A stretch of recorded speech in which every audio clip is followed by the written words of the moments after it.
protein bars. They're so quick and easy. But are they just candy in disguise? Or can they be a bariatric-friendly choice?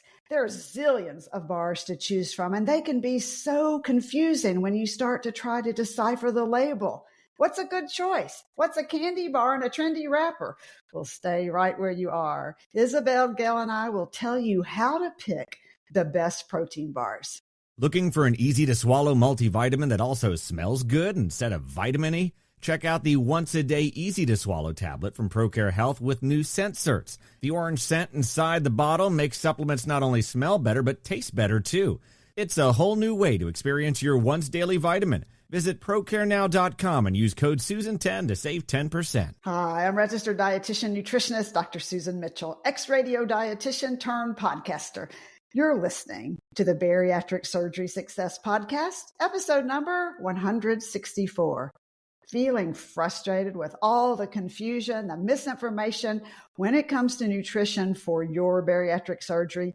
Eat this food. No, don't eat that food.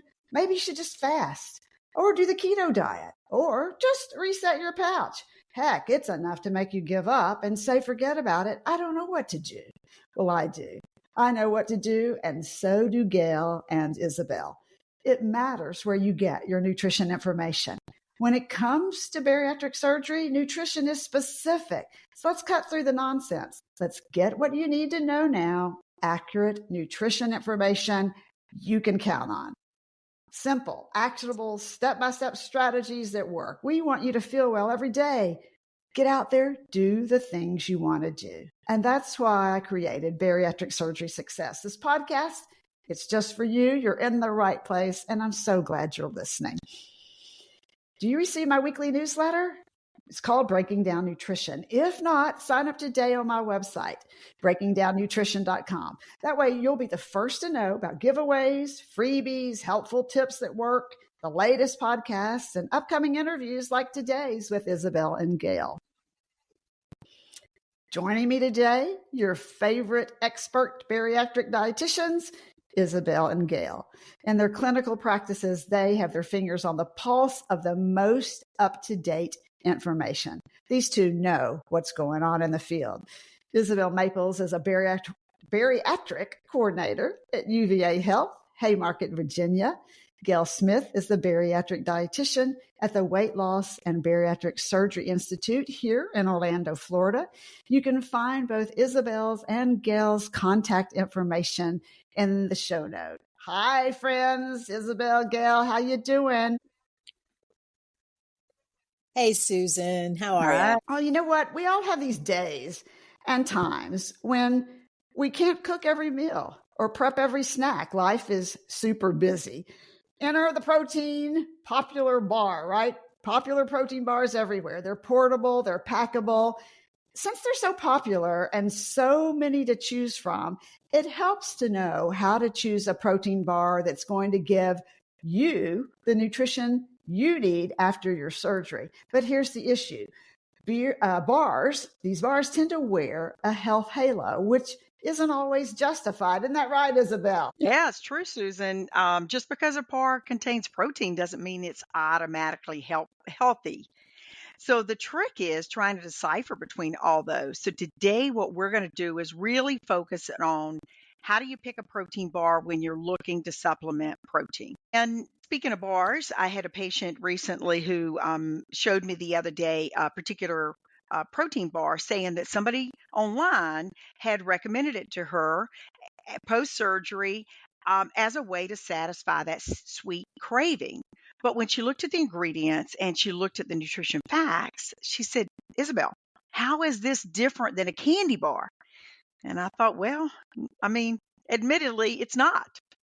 Exactly. And I think a lot of bars look like candy with protein tossed in.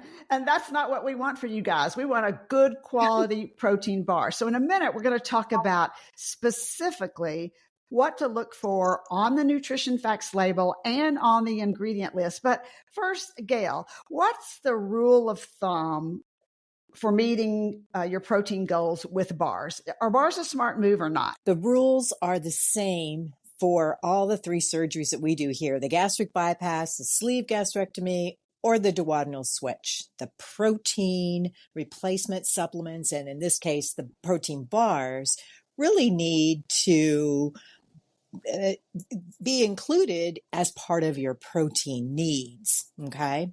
Mm-hmm. And a lot of times they may not adequately meet your daily goal for that one meal, one snack, but they'll come close. Yeah, I find especially in the first few months, most patients do need to supplement protein. I just find they can't get enough protein typically if they don't, because they fill up so quickly. And initially they can do it with a shake, but eventually a protein bar can help with that need. But don't get right onto a protein bar until your dietitian at your program tells you it's okay to tolerate those tougher to chew and Yeah. swallow protein bars. You know, Good when the idea. time is right to add them back, I can think of many situations where a protein bar is an appropriate option when you're prepping a meal or snack, and that just isn't happening. You just don't have time that day. So first, I'm reemphasizing what Gail just said. If you cannot meet your daily protein requirements consistently with whole food sources, bars can help with that. And bars also work great as an emergency energy source, like when you're hiking or you're doing other endurance activities and you're out and about with no whole food on hand. Bars are so portable. Absolutely. The bars work well before and after your workouts or a snack food in place of the bar. I mean, one or the other. Also, when you're on a plane, you're traveling, sometimes it's easier to grab a better bar and take it with you. And even as an occasional treat, perhaps, if you really like certain flavors. But I always tell my patients, also, if they're in a very stressful situation at work and they can't take that 20 to 30 minutes to eat their lunch slowly and chew everything real well, sometimes they might have to use that shake, or in this case, let's maybe try a bar that's soft enough, fast enough that they could quickly eat. And then in another couple hours, when they have a break of time, they can sit and eat that half sandwich they brought. But it's definitely better than skipping the snack meal altogether. Totally agree. Yeah, Gail, I actually found that a lot of my patients tell me they can't eat a whole bar. So that's, it's fine just to eat half a bar or to use the mini bar. Some of them come in a smaller size. Look for that. Both of you know that I tell my patients that just like a parent might carry a diaper bag, that it's fine after surgery to carry this little emergency kit that might have a water in it, maybe a protein shake, a protein bar fits in there. It's snacks and fluids so that when they are out and about and they think they're going to be home, but they don't get home, that they've got what they need to get by. Just like what you were talking about, Gail. Yeah, I love good it. idea.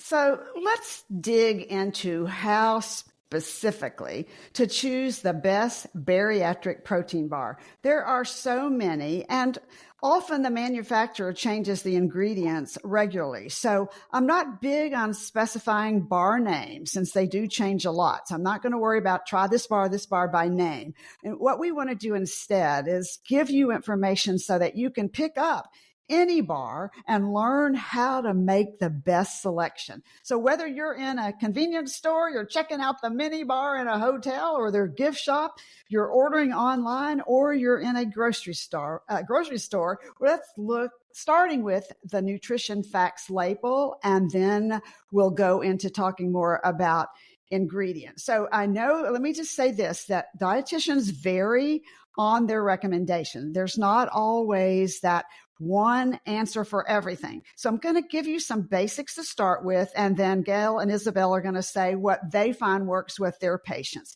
So we're going to talk about 5 things: fiber, calories, protein, fat, and added sugars. So with your fiber, you want at least 4 grams. And remember, of course, this helps prevent constipation. So we want that. Many bars have less and many bars have way more that could actually be hard for you to digest. So at least 4 grams.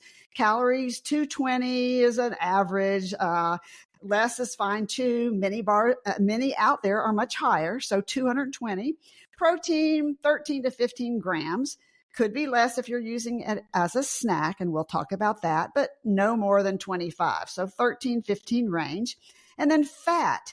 Ooh wee. This is where we're going to talk soon about the ingredients and in the ingredient label, because added unhealthy fat choices really predominate in a lot of bars. You will see partially hydrogenated fats. You will see very saturated fats like coconut oil and palm kernel oil and palm oil.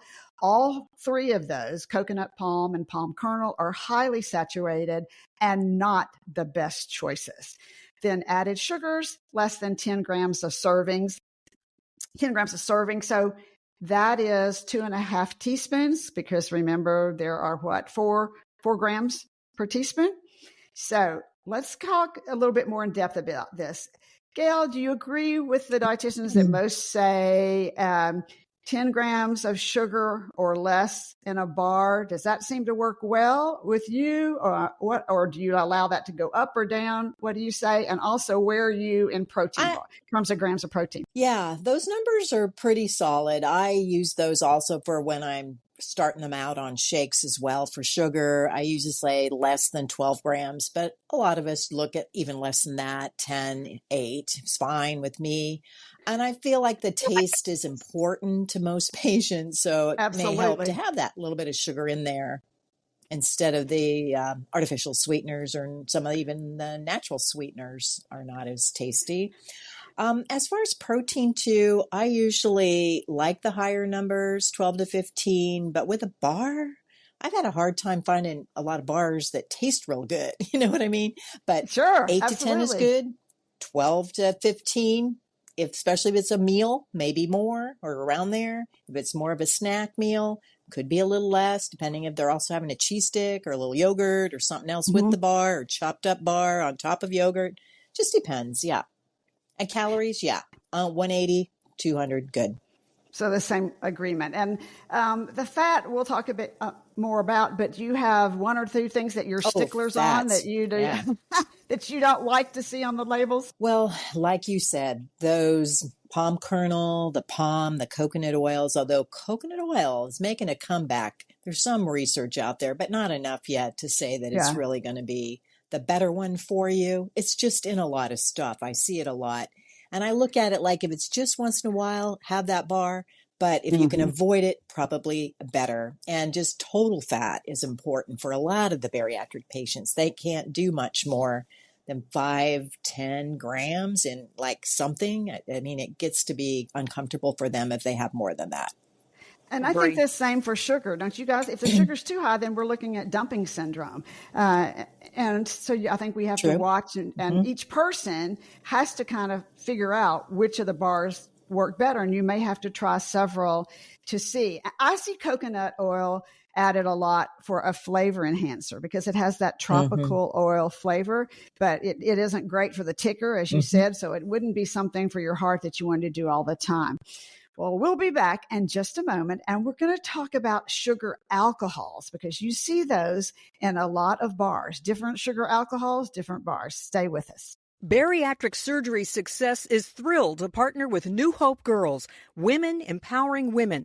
They offer a discount to our community. Code TRANSFORM to save 15% and celebrate our shared commitment to transformation. Shop their beautiful bags at newhopegirls.com. A lot of protein bars use one or more sugar alcohols. Do you see this in some of the bars, Isabel, that your patients love? Oh, for sure. And let's talk about whether sugar alcohol should be a concern for listeners. They are lower calorie sweeteners.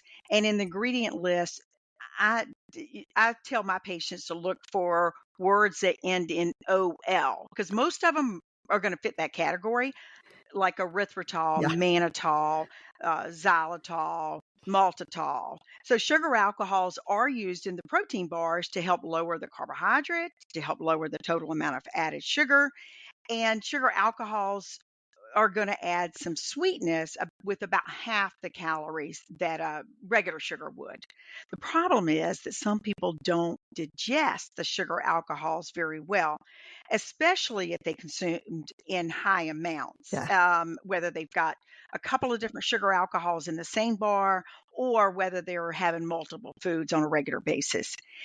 Sorbitol is probably the sugar alcohol that gives people the most digestive distress, especially if you've got irritable bowel syndrome or if you're sensitive to FODMAPs, which is a group of carbohydrates that ferment in the digestive system and cause gas and some other unpleasant things.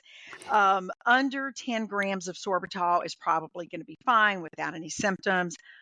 Between over 10 is probably going to give you some gas, maybe some bloating, and over 20 is probably going to be more uncomfortable, like some abdominal pain and diarrhea, which most of my patients like to avoid.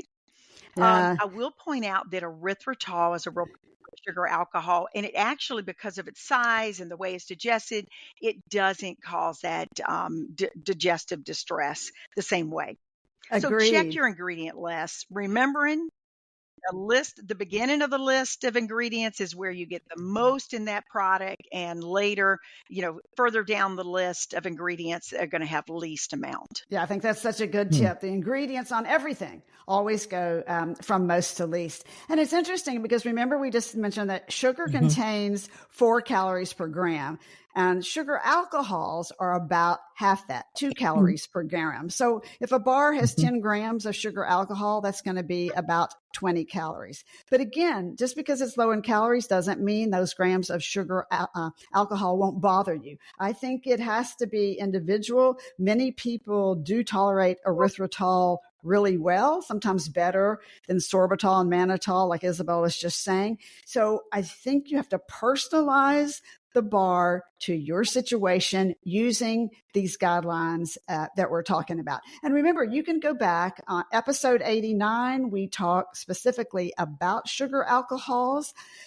You can also go back to 107, which it's the podcast specifically on erythritol. So I'll put those links in the show note. You can also just find them by episode number. If wherever you get your podcast, you can look for episode number. So again, that's 107 and 89. But I like to look for whole food ingredients in my bar. So I want to see nuts and seeds and whole grains or fruit for my natural sweetness versus added sugars.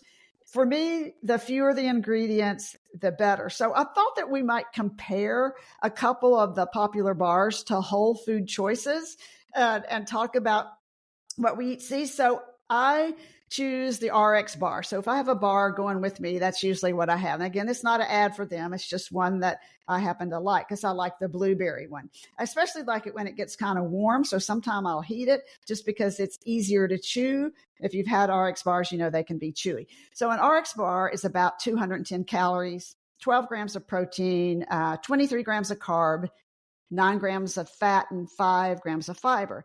So if you wanted to have whole food to compare to that, I figured out that if I was at home and didn't want to eat a bar, I could do 3 Triscuits, 1 Baby Bell cheese, one of those little rounds, 2 ounces of deli turkey, and a half a cup of raspberries.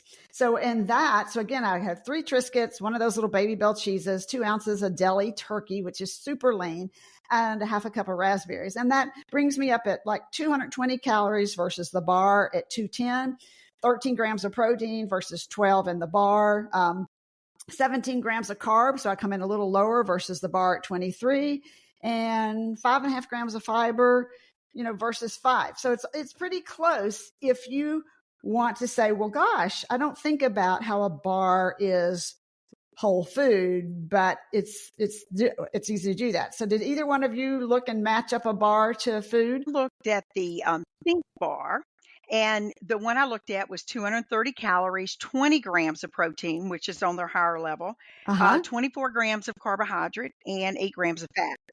And I specifically looked at, how do the calories, how do the protein, how do the carbs really match up? Yeah. So I looked at a couple different snacks I might have. One was a cup of cottage cheese with a cup of strawberries in there. So really, I'm getting quite a bit of food there.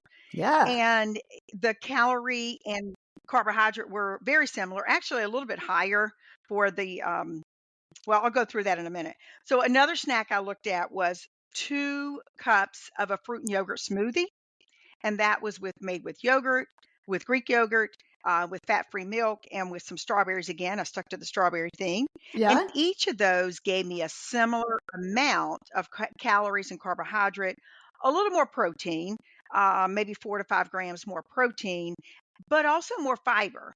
The Think Bar only had 1 gram of fiber, and Oh, wow. these other choices were 2 or 3 grams of fiber. Yeah. And what did you have? Well, with the Yeah. strawberries, quite a few more, right? Quite a few more. And we have to remember constipation is, we hate to talk about that. It sounds like that we always talk about constipation, which I guess we do in a lot of ways, but it's so prevalent after surgery, and that finding ways to get the fiber in, if you're going to have a bar, is a smart thing. And so as you can see with the food here, and that's a lot, the smoothie, that's a lot of a drink. That's nice. Yeah. Yeah, like a lot of Mhm. food you mean to consume. Yeah. Right. Absolutely. So And I did compare one of the newer protein bars, and I didn't even know Celebrate had these, and they're kind of good. But the bad part is they do have a little bit of that palm kernel oil, palm or sunflower oil in there. But the good thing is that they're more like a crispy, Rice Krispie treat consistency. Okay. So they're called like fluffy nutter butter type or a fluffy lemon.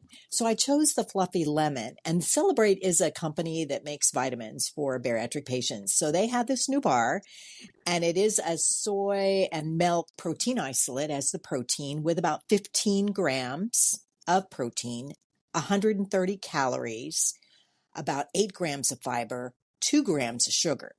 So for 130 calories, I tried it and I really liked it. I hate to say it, but it did taste pretty good. I just don't like that oil consistency, so they need to work on that. Now, what I chose food-wise, though, is the food that I always like, and that's a yogurt with the flip-over fruit. There's one called Fage, but you can use any brand. It's a Greek yogurt. It's got 2% fat, so there's a little bit of fat in there, but not bad, 2.5 grams. And it has 120 all the way to 150 calories, depending on what flavor you choose. I do like the black cherry, and I do like the little peach one. It's so tasty. And 12 grams of protein, so not bad. The other was 15. This is 12, pretty close. It has 2.5 grams of fat. It doesn't have a lot of fiber because I think it's like a cooked, fruit. So you could add some fresh berries in there, or a little bit of granola on there, or a few raisins, or maybe some nuts to give it a little of the fiber. But it does have 11 grams of sugar, so that's the cutoff right there. And it's probably because those little berries or peaches have a little bit of sweet taste to them. Okay. Yeah, interesting. So I think what we want you all to see from this or hear from this is that bars are great. They're so portable, they're packable. But if you like to cook at the same time and you like to prep your snacks, you can easily see that you can fix something just as quick using whole foods if you desire to do that. So both work in a bariatric lifestyle, whole foods for snacks as well as bars. The beauty of the bars, like Isabel, Gail, and I are saying, is that when you're out, when you're about, so much better than not getting in your food and not getting in your protein. So as we wrap up, ladies, let's go back and say what you most want our listeners to go away with when they're searching for a bar. Like for me, I want you to look closely beyond the label and the delectable title that they've given the bar, because you probably noticed that bars have names kind of like candy bars because they want to attract you to pick up that bar. And we eat with our eyes and when something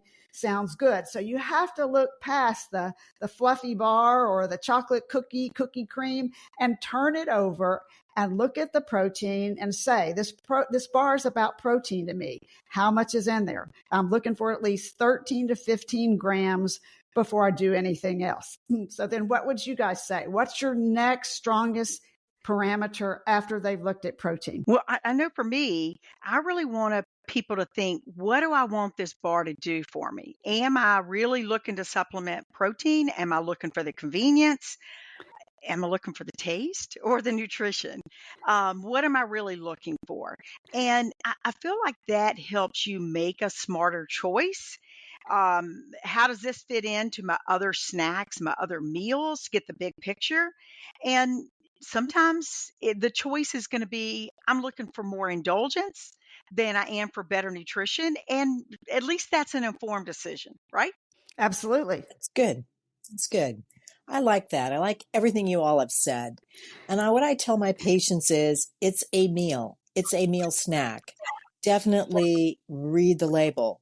Find what's in there. You need some protein. So find something with protein. Watch the sugar, watch the fat, and the different kinds of fat. But definitely choose something. Don't go without eating something. And remember to plan your day, plan your week, plan your meals. Maybe you could make that choice of real food. Cheese sticks are great. They're easy, packable, fast, yogurts, whatever, your nuts, dry roasted almonds, different combination things. Just eat. Just remember to eat well and be well. I love that. So as you're heading to right now, let's say you need a bar, and you're going to be attracted by the name of the bar, the type, whatever it is, whether it's chocolate, whether it's nuts, whatever name they've given it. Remember, we want you to go beyond the look of the label and the name of the bar, flip it over, go right to the nutrition facts. Get there, look and see how many grams of fiber, how many grams of protein, and then go down to that ingredient label. And remember, most to least. Look and see what types of sweeteners are in there. Look and see what type of fat is in there. And then make those decisions based on your situation because you are worth it. Bariatric Surgery Success with dietitian Dr. Susan Mitchell is produced and owned by Practicalories, LLC. All rights reserved. Remember, the content provided on this podcast is for information purposes only and doesn't create a patient-provider relationship. It's intended to provide reference material and is not designed to provide medical advice. Please consult your healthcare provider regarding any medical issues you have relating to symptoms, conditions, diseases, diagnosis, treatments, and side effects. Podcast guests express their own opinions, experience, and conclusions which do not necessarily reflect or agree with the host, Dr. Susan Mitchell or Practicalories, LLC.